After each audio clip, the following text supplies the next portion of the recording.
CMR Shopping Mall, one-stop destination for festive fashion. Lucky winner మీరేనేమో చూసుకోండి మళ్ళా.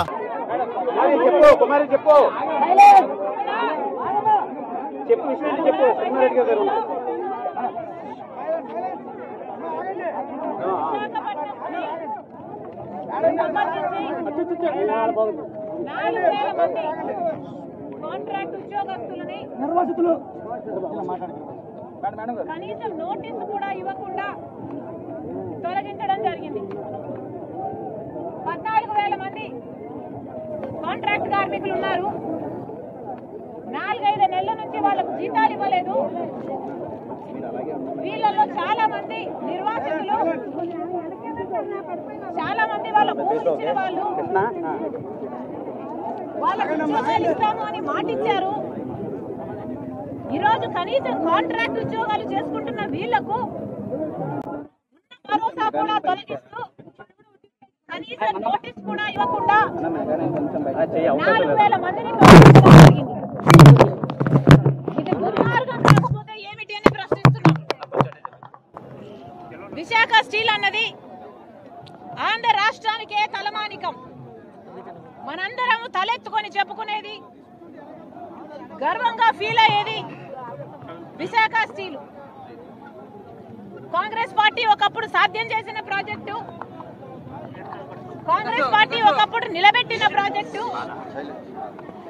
ఈరోజు కాంగ్రెస్ పార్టీ కేంద్రంలో, రాష్ట్రంలో అధికారంలో లేకపోయేసరికి గత కొన్ని సంవత్సరాలుగా తెలుగుదేశం పార్టీ అయినా, ప్రభుత్వం అయినా, వైసీపీ ప్రభుత్వం అయినా, ఇప్పుడు మళ్ళీ తెలుగుదేశం ప్రభుత్వం వచ్చింది, కనీసం భరోసా లేకుండా పోయింది ఈ ఉద్యోగస్తులకి. వాళ్ళ జీవితాల మీద అయితేనేమి, ఫ్యాక్టరీ కోసం అయితేనేమి. అంచెలంచెలుగా విశాఖ స్టీల్ నీరు గారుస్తూ వస్తున్నారు టీడీపీ అయినా, వైసీపీ ప్రభుత్వాలైనా. ఎందుకు అని అడుగుతున్నాం. ఈ భూముల మీద మీకు కన్నుంది, ఇది ప్రైవేటైజ్ చేయాలని మీకు ఆశ ఉంది. కానీ విశాఖ స్టీలు ఆంధ్రుల హక్కు అని ఎంతో మంది ప్రాణ త్యాగాలు చేసి సాధించుకున్న ఈ విశాఖ స్టీలును ఇంత అన్యాయం ఎలా చేయగలుగుతున్నారు అని అడుగుతున్నాం. అసలు ఇప్పటికే విశాఖ స్టీలుకు ఏ భరోసా లేకుండా పోయింది. సెయిల్లో విలీనం చేయమని డిమాండ్ చేస్తూనే ఉన్నారు.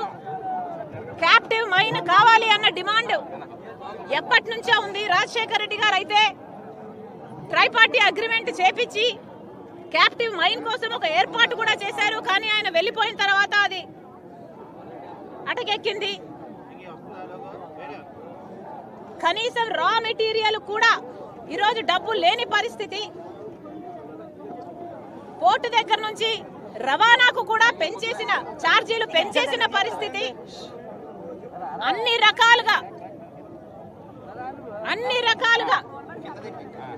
దీన్ని ఒక సిక్ ఇండస్ట్రీగా చేసే ప్రయత్నం చేస్తున్నారు పాలకులే. ఒకసారి కాలు, ఒకసారి చెయ్యి తీసేస్తున్నారు. ఇది అవిటి ప్రాజెక్టు, ఇది కుంటి ప్రాజెక్టు, ఇది సొంతంగా సర్వైవ్ కావడం అసాధ్యము అన్న లెవెల్ కు తీసుకొచ్చి దీన్ని ప్రైవేటైజ్ చేసే కుట్ర చేస్తున్నారు పాలకులే. ఏది మాట్లాడినా కేంద్రం చేస్తుంది అంటున్నారే.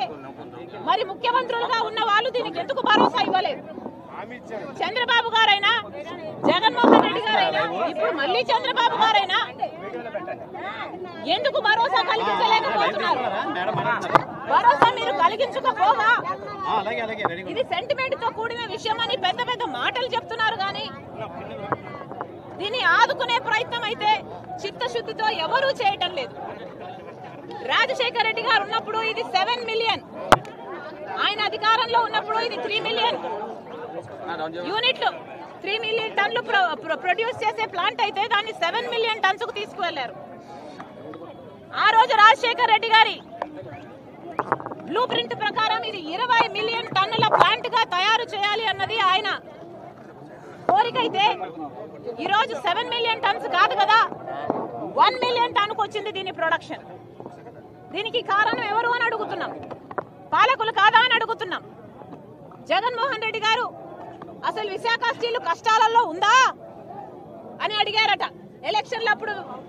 ఈ కార్మికులు వెళ్ళి ఎందుకు ఆదుకోలేదు 5 సంవత్సరాలు అని అడిగితే. సుమన్ టీవీలో మీ పర్సనల్ అండ్ బిజినెస్ ప్రమోషన్స్ కోసం కింది నెంబర్కి కాంటాక్ట్ చేయండి.